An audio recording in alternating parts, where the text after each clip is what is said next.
Hello দর্শক বন্ধুরা, কেমন আছেন আপনারা সবাই? আশা করছি বেশ ভালো আছেন। জায়েদ খান নিজের বাসা ছেড়ে দিলেন বুবলির জন্য, তবে কেন? বিস্তারিত জানতে ভিডিওটি দেখুন না টেনে। ঢালিউডের বিতর্ক যেন থামতেই চাইছে না, আর এবার সেটিকে আরো উস্কে দিলেন জায়েদ খান। সম্প্রতি জানা গিয়েছে শাকিব খান নাকি তার পুরনো স্ত্রী শবনম বুবলিকে সেই বাসা থেকে বের করে দিয়েছেন, যেটি তিনি তাদের বিবাহিত জীবনের সময় উপহার দিয়েছিলেন বুবলিকে। তবে ডিভোর্সের পর শাকিব তার এই বাসাটি বুবলির কাছ থেকে ছিনিয়ে নিয়েছেন। ঠিক এই সময় জায়েদ খানের সাহসী পদক্ষেপ সবাইকেই চমকে দিয়েছে। শাকিব ও বুবলি ডিভোর্সের পর থেকেই তাদের সম্পর্কে টানাপোড়েন প্রকাশ্যে আসে।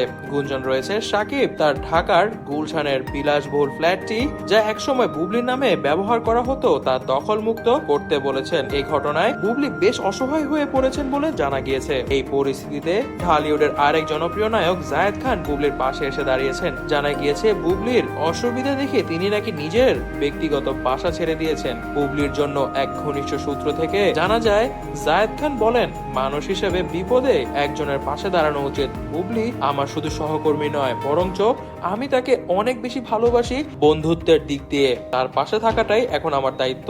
তবে গুঞ্জন রয়েছে জায়েদ খানের সঙ্গে নাকি সম্পর্ক রয়েছে শবনম বুবলির, এবং এই জন্যই নাকি জায়েদ খান নিজের বাসা ছেড়ে দিয়েছেন বুবলির জন্য। তবে দর্শক বন্ধুরা, এই বিষয়ে আপনারা কি মনে করেন তা কিন্তু অবশ্যই কমেন্ট বক্সে কমেন্ট করে জানাবেন। বুবলি এখনো এই বিষয়ে প্রকাশ্যে কিছুই বলেননি, তবে নিজের সামাজিক যোগাযোগ মাধ্যমে একটি পোস্ট করেছেন, যেখানে তিনি লিখেছেন, আল্লাহ সবকিছুই দেখছেন, ধৈর্যই জীবনের মূল চাবিকাঠি। তার এই মন্তব্য ভক্তদের মনে প্রশ্ন জাগিয়ে তুলেছে, কেন তার এই এতটা কষ্টময় পোস্ট। শাকিব খান অবশ্য এই বিষয়ে কোনো মন্তব্য করেননি, তবে জানা যায় শাকিব খান নাকি আগে থেকে জেনে গিয়েছিলেন জায়েদ খান ও বুবলির সম্পর্কে, এবং এই জন্যই নাকি তিনি বুবলিকে বের করে দিচ্ছেন গিফট করা বাসা থেকে। তবে বুবলি ও জায়েদের জীবনে নতুন যে মোড় শুরু হয়েছে তা কোন পর্যন্ত গিয়ে থামে, এখন সেটি সময়ের অপেক্ষা। তবে দর্শক বন্ধুরা, আজ থাকছে এ পর্যন্তই। আমাদের নিউজটি ভালো লেগে থাকলে অবশ্যই ভিডিওটি লাইক করে দিবেন, কমেন্ট করে দিবেন, শেয়ার করে দিবেন বেশি বেশি করে। যারা যারা সাবস্ক্রাইব করেননি অবশ্যই সাবস্ক্রাইব করে দিবেন। ধন্যবাদ।